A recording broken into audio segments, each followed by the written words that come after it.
Salut tout le monde, c'est David pour la chaîne Monsieur Caméra. Et non, aujourd'hui je ne suis pas dans mon studio traditionnel, je suis chez Panasonic Belgique. Et si vous regardez cette vidéo, on est logiquement le 1er février. Alors croyez-moi, ce matin quand je me suis levé, c'était pas du tout prévu. À aucun moment je ne pensais que j'aurais eu la chance de pouvoir faire un unboxing, un véritable unboxing du nouveau Panasonic S1R. Alors oui, je ne vous le cache pas, je suis vraiment curieux. Le packaging, je vous le montre, il est extraordinaire. On a quelque chose qui est splendide. Et on va y aller. C'est parti!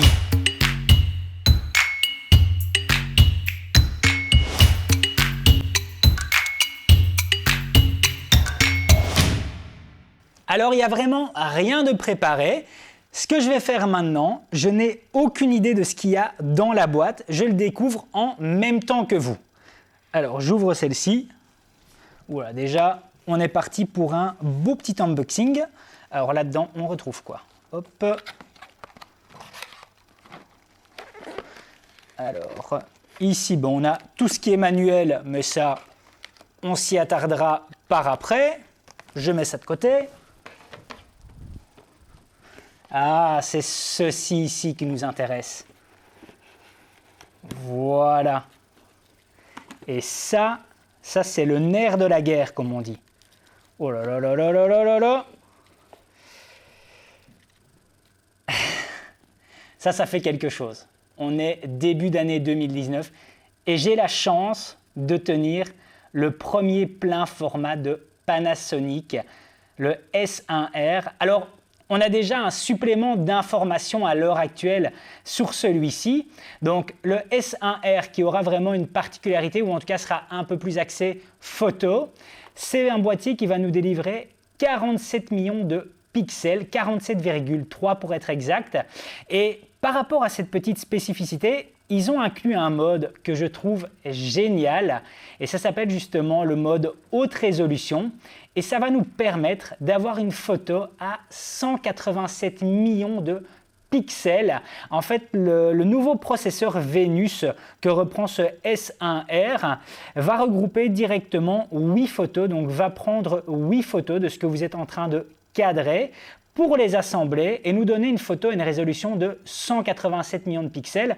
Alors, je ne sais pas vous, mais moi, lorsque j'ai vu qu'il y avait cette fonctionnalité, ça m'a fait dernièrement penser à quelque chose que j'ai vu sur les réseaux sociaux avec une technologie justement qui a été élaborée par des Japonais, maintenant je ne sais pas si ça avait été fait par Panasonic ou autre, où ceux-ci avaient pris une photo d'une des tours au-dessus de Shanghai et on savait zoomer dans la photo qu'ils avaient prise et c'était juste impressionnant. Et quand je vois justement ce genre de possibilité dans ce boîtier, ça me fait vraiment penser à ça. Donc cette possibilité à 187 millions de pixels, c'est quelque chose qui dépasse ce qu'on aurait pu imaginer il y a encore de ça, ne fût-ce que 2 ans. Nous mettre ça à disposition en tant que particulier, en tant que professionnel, de passionné, c'est juste extraordinaire.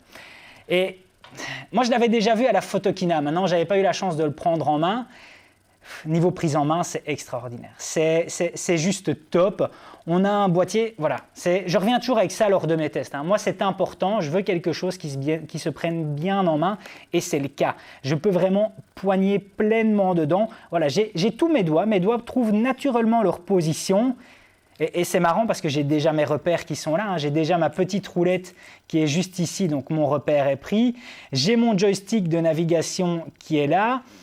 On va voir pour l'écran. Voilà, donc on a le nouvel écran inclinable qui nous ont déjà présenté à la Photokina, donc sur lequel on a une inclinaison du haut vers du bas. Et alors évidemment, comme on est sur un appareil qui est axé photo, on a aussi le mode portrait. Alors hop, je suppose que c'est comme ceci. Voilà, magnifique. Donc ça, génial pour justement faire des photos en mode portrait. De nouveau, quelque chose de vraiment bien pensé. Alors, on continue toujours dans l'unboxing parce qu'évidemment, le boîtier, c'est bien beau et au niveau des specs, de toute façon, on va y revenir. Mais j'ai quand même envie de voir ce qu'il y a d'autre dans la boîte. On continue avec celle-ci. On va le mettre juste ici et faire attention de ne pas le faire tomber, c'est important parce que je suis ici pour faire l'unboxing. Je découvre tout en même temps que vous, mais je ne vais pas repartir avec malheureusement. Donc voilà, j'essaye de bien y faire attention. Je continue. Alors, ici, on a quoi? Avec un peu de chance, on va y retrouver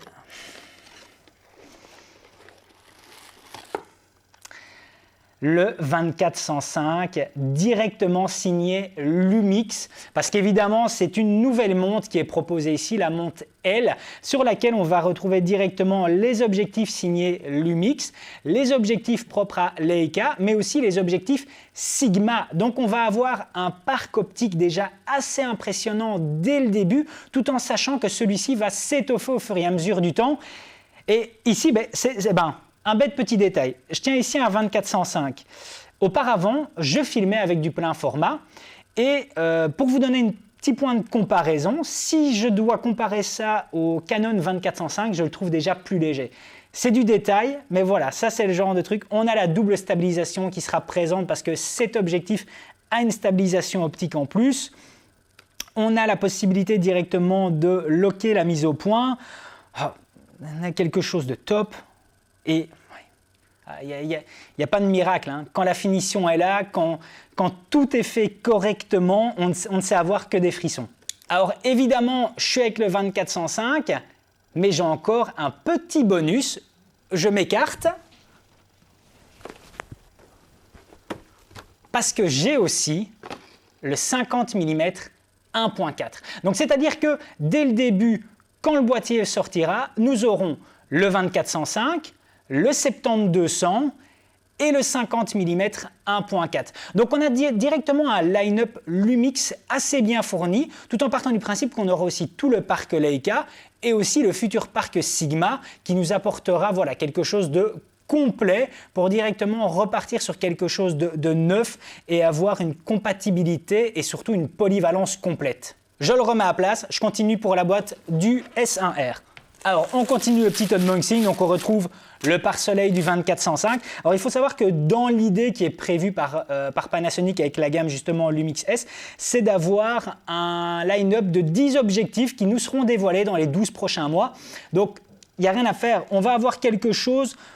Il lance un nouveau line-up et qui sera quasiment complet, évidemment celui-ci s'étoffera encore, mais qui sera quasiment complet dès le début. Et ça c'est génial parce que ça veut dire qu'il nous propose un nouveau système, il nous propose quelque chose de complémentaire à ce qu'ils offrent déjà et ils disent ben voilà, on arrive déjà avec tout un line-up complet, on ne va pas devoir attendre 3-4 ans pour voir sortir des produits. Non, et si ce n'est pas le cas, on aura déjà quelque chose qui sera directement présent suivant la demande justement des passionnés, des particuliers, des professionnels et bien d'autres. On continue, alors hop, petit pare-soleil, je le mets juste ici. Je suppose que dans cette boîte, on va retrouver tout ce qui est, ben oui, accessoires bien entendu. On va avoir les batteries, donc qui sont un nouveau format de batterie sur laquelle je suis curieux de voir l'endurance. On a directement le chargeur. Alors ça c'est très con, hein. Ça c'est très con, mais ça me fait plaisir. À l'heure actuelle, la plupart du temps, quand on achète un boîtier, et il y en a de ceux qui coûtent très cher, on a juste un câble USB et on est censé mettre chargé justement la batterie dans le boîtier. On n'a pas la possibilité de faire charger cette batterie à part parce que la plupart du temps, les chargeurs séparés ne sont plus fournis. Et ici, en tout cas, ils ont pensé à moi parce que moi, je suis le genre de client casse-bonbon qui aime bien avoir la possibilité de charger à part cette batterie. Déjà parce que ça permet de charger 2 batteries en même temps, une dans le boîtier et une à part. Et quand on part justement à l'étranger, ben c'est important, c'est du détail. Ils y répondent de nouveau, ils marquent un point en tout cas pour un client comme moi. Alors hop, on retrouve les autres câbles USB. C'est de l'USB-C, ça fait plaisir. Ici, on a quoi? On a directement... on a un câble. Donc, on a un câble USB type A vers USB-C et USB-C vers USB-C. Donc, génial. Ah oui, ça aussi, de nouveau, bien pensé, du petit détail, mais c'est directement quelque chose qui permet de venir serrer votre câble HDMI parce que on retrouve... Il faut que je fasse de la place maintenant. Je vais mettre ça sur le côté. Alors, on a ici justement toutes les connectiques, l'USB-C, sortie son, mini jack et l'entrée. Et alors, comme je disais, ce petit accessoire vraiment pratique qui nous permet de tenir en place le câble HDMI. De nouveau, c'est du détail, mais c'est du détail pratique. Et c'est le genre de point qui compte, comme je disais, face à un client comme moi, un client exigeant. Plus on me donne, plus je suis content. Alors, on continue dans les connectiques et plus particulièrement avec les ports de carte. Donc, comme vous pouvez le voir, donc ici, il est clairement indiqué carte SD et XQD, ce qui est déjà génial, mais c'est pas tout. Il faut savoir que dans les prochains mois qui suivront la sortie du S1R, via une upgrade sur le firmware, via une mise à jour, on aura la possibilité d'accueillir les cartes CFast. Alors, c'est génial d'avoir cette possibilité-là parce que déjà, ça permet des enregistrements à haute vitesse, différents des cartes XQD. Et puis surtout, on a aussi les différences par rapport au prix parce que les différences de prix entre les cartes XQD et CFast ne sont pas forcément à chaque fois les mêmes. Et le fait d'offrir cette polyvalence, d'offrir justement la possibilité de dire aux personnes, voilà, vous savez soit prendre du CFast ou du XQD, de nouveau, c'est quelque chose qui est intéressant par rapport au porte-monnaie parce qu'on se retrouve avec un choix. On n'est pas tenu à une seule méthode. On peut très bien être sur du SD, sur du XQD et du CFast dans l'avenir. Donc de nouveau, quelque chose de très bien pensé. Tant qu'on y est, on va mettre l'objectif dessus. Je ne vais pas forcément l'allumer parce qu'évidemment, il y a des infos qui sont présentes. On sait par exemple qu'on a de l'enregistrement en 4K jusqu'à 60 images secondes. On sait qu'on a de la Full HD jusqu'à 180 images secondes qui est présent sur ce S1R. On sait aussi qu'on a la double stabilisation qui sera présente. Donc la stabilisation au niveau du capteur, la stabilisation optique sur cette 4K jusqu'à 60 images secondes. C'est important de le préciser parce que ça par rapport à un boîtier plein format, c'est vraiment une première. Et ce qui fait, je pense que ce S1R sera, évidemment avec son frère le S1, le boîtier de 2019. Évidemment, il y aura peut-être d'autres marques qui annonceront encore d'autres choses, mais à l'heure actuelle, ça s'annonce... En fait, il y a évolution et révolution. Ici, selon moi, on est sur de la révolution parce que voilà, on est sur quelque chose qui change la donne et qui amène de nouveau du frais et quelque chose d'innovant, tout simplement. Alors, hop. Alors, avant de mettre justement l'objectif, on va quand même parler un peu du capteur parce que déjà, il est très beau. Et puis surtout, avec ce capteur, avec leur nouveau processeur, ils annoncent un autofocus encore plus performant. On va avoir une détection de l'autofocus à 8 dixièmes de seconde. En autofocus single, on va avoir jusque 9 images secondes. Et en autofocus continu, on va avoir jusque 6 images secondes. Et alors, c'est génial parce qu'il faut savoir que par rapport à ce nouveau système d'autofocus, ils ont intégré ce qu'on appelle du deep learning. Alors moi qui touche un peu, en tout cas qui m'intéresse au côté scientifique, intelligence artificielle, etc., le principe du deep learning, c'est quoi? Eh bien, c'est tout simplement de donner à une intelligence, ou en tout cas une base de données, de lui donner énormément de cas de figure. Donc, c'est-à-dire qu'ils ont dû apprendre au processeur, ou en tout cas, je l'imagine comme ça, je n'étais pas dans les labos, je ne suis pas ingénieur, rien du tout, mais le principe du deep learning, c'est vraiment de donner au processeur, de donner à l'intelligence tous des cas de figure. Donc, ils lui ont certainement rendu une base de données avec, je ne sais pas, peut-être 10 millions de cas de figure de photos d'animaux, de félins, d'êtres humains, tout ça pour que le processeur puisse reconnaître tous ces éléments-là et à chaque fois proposer à l'autofocus continu particulièrement de suivre l'objet qui est intéressant. Donc, c'est clair que la personne qui va partir avec ça pour un safari par exemple, eh bien en autofocus continu, ça veut dire que le processeur sera assez intelligent pour déduire que ce qui est intéressant dans l'image, ça va être par exemple le guépard et que c'est ce point-là qu'il faudra suivre au niveau de l'autofocus continu. De nouveau, c'est ça qui devient important aussi dans les appareils à l'heure actuelle, dans les boîtiers, surtout vraiment dans tout ce qui est DSLR, mirrorless, etc.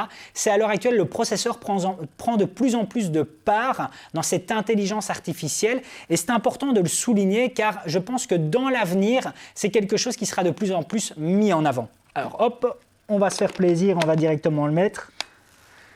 Ouf, ouais. On a quelque chose de très beau. Au niveau de la molette, je peux déjà vous dire qu'elle fait assez plaisir, elle est assez souple. Pareil au niveau de la bague de mise au point. On est sur quelque chose, qui est vraiment très agréable à tenir en main. Oui, ça c'est...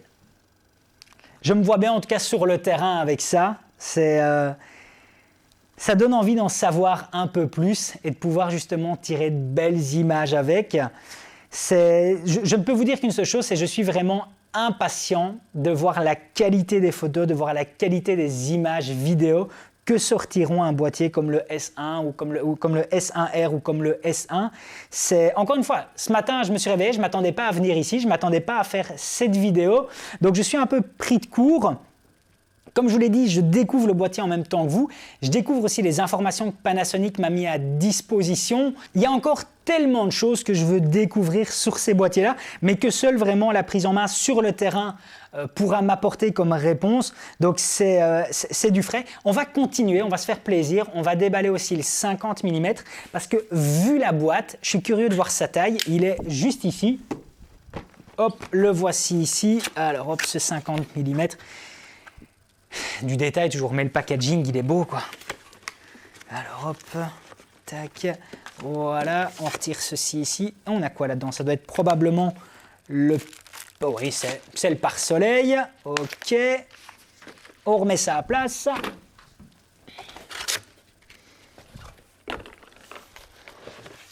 Et voici ici le 50 mm. Alors 50 mm en plein format à ouverture 1.4. Je suis curieux en tout cas de voir le bokeh qu'on aura avec une telle bestiole.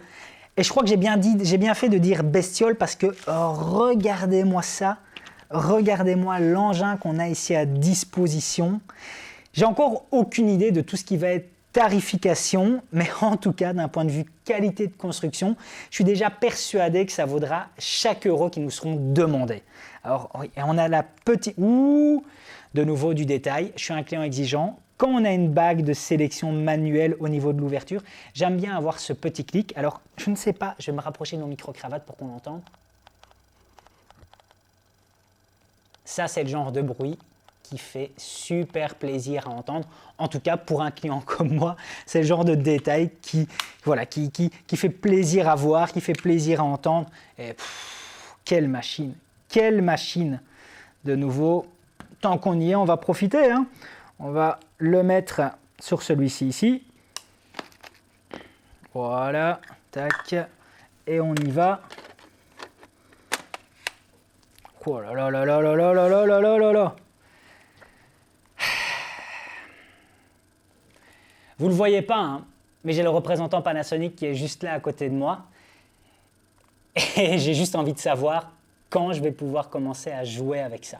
Je suis persuadé que d'un point de vue créativité, cette nouvelle gamme Lumix, les nouveaux boîtiers S1 et S1R vont autant révolutionner la photo et la vidéo que l'on fait en tout cas des modèles comme le GH4 ou GH5. Avec tout ce qu'ils nous apportent, c'est juste parfait de voir à l'heure actuelle, en 2019, ce qu'on arrive à avoir d'un point de vue technologie, d'un point de vue encombrement, parce que voilà, j'ai un 50 mm ici qui représente quand même un certain gabarit avec le boîtier, et c'est pas que j'ai des problèmes, je suis pas musclore, et c'est pas que j'ai des problèmes en tout cas à le manipuler, on est sur quelque chose d'assez facile, et de nouveau, voilà, c'est quelque chose qui a été pensé pour des personnes comme nous et qui répondra à tous nos besoins. Alors toujours avec ce 50 mm du détail, mais la forme de celui-ci, regardez, si je mets justement la position de ma main qui est tout à fait logique lorsque je vais tenir mon objectif, je peux directement tourner ma bague ici et vous voyez, j'ai directement mon index qui est ici pour faire la mise au point et je le sens naturellement parce qu'en fait, je vais suivre les courbes qui sont proposées dans l'objectif. Donc de nouveau du détail mais qui marque de la précision et du savoir-faire et à mon avis beaucoup d'écoute en tout cas des particuliers ou en tout cas des retours que certains utilisateurs peuvent leur faire.